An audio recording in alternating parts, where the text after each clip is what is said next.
அதை வந்துங்க பெண்களுக்கு ஒரு வீடியோ போடுறாங்க. பெண்கள் வந்துங்க என்னங்க இக்கரி காக்கர் பச்சை ஒன்று வச்சுக்கோங்க. நிறைய பிரச்சனைகள் இங்கே வர்றது பிடிக்கிறது, நம்மக்கிட்ட சிலதெல்லாம் வர்றது பிடிக்கிறதெல்லாம் வந்துங்க கணவன் சரியில்லைங்க.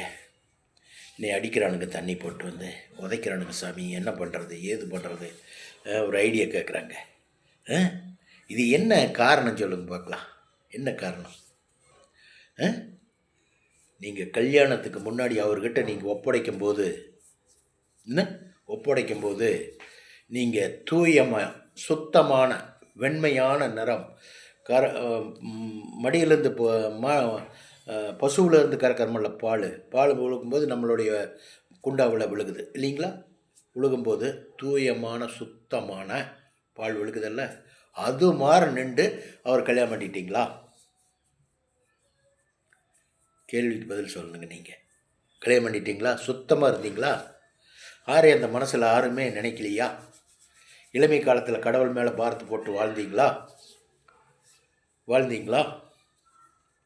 அப்படி சுத்தமாக வாழ்ந்தேன்னு சொன்னால் என்னங்க, சுத்தமாக வாழ்ந்த சாமி, நான் எந்த ஆண்களுக்கிட்டே நான் மனசை கொடுக்கல, காதல் பண்ணல, எதுவும் பண்ணல, சுத்தமாக கல்யாணம் வரையில் வெயிட் பண்ணி இவரை நான் கல்யாணம் பண்ணிட்டேன்னு சொல்லுங்கள். அதுக்கு நான் பரிகாரம் சொல்கிறேன். சுத்தம் இல்லை சாமிகிட்ட எப்படி சொல்கிறதுன்னு நினச்சிங்கன்னா, நீங்கள் சுத்தம் இல்லாமல் அவர் கல்யாணம் பண்ணிட்டீங்கன்னா இதெல்லாம் நடக்கும். குடிப்பார், அடிப்பார், எல்லாம் பண்ணுவார், இன்னொரு பெண்கிட்ட கூட சாவகாசம் வச்சுக்குவார். நீங்கள் பண்ணதை நீங்கள் அனுபவிக்கணுமில்ல. சுத்தமில்லாமல் கல்யாணம் பண்ணிட்டீங்கல்ல, இப்போ நீங்கள் அனுபவிக்கணுமில்ல. அதுதான் அந்த தண்டனை. வாழ்க்கையில் அப்படி தான் இருக்கும். அதையெல்லாம் சரி பண்ண முடியாது. சுத்தமாக இருந்த சாமி, நான் அப்படி சுத்தமாக இருந்தேன் கல்யாணம் பண்ணேன்னா அதுக்கு பரிகாரம் இருக்குது. எப்படி பரிகாரம்னாங்க, அன்பை காட்டுங்க, நல்ல அன்பை காட்டுங்க, தெரிஞ்சிருவார். நல்ல அன்பை காட்டுங்க, நல்ல பாசத்தை காட்டுங்க, நல்ல அவர்கிட்ட நல்லா கோஆப்ரேட் பண்ணுங்க. என்னங்க, இறைவனை வழிபடுங்க, திருத்திடுவார். நல்ல மனிதனாகி நல்ல கணவன் அவங்க முன்னாடி நிற்பார்.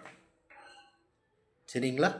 அப்படி பாவச் செயல் செஞ்சு இதுக்கப்புறம் அவர்கிட்ட போய் நான் நின்றேன் கல்யாணம் பண்ணிட்டேன் அப்படின்னா உங்களுக்கு அந்த தண்டனை நடந்துட்டு தான் இருக்கும். இறைவனே ஒன்றும் பண்ண முடியாது. சரிங்களா?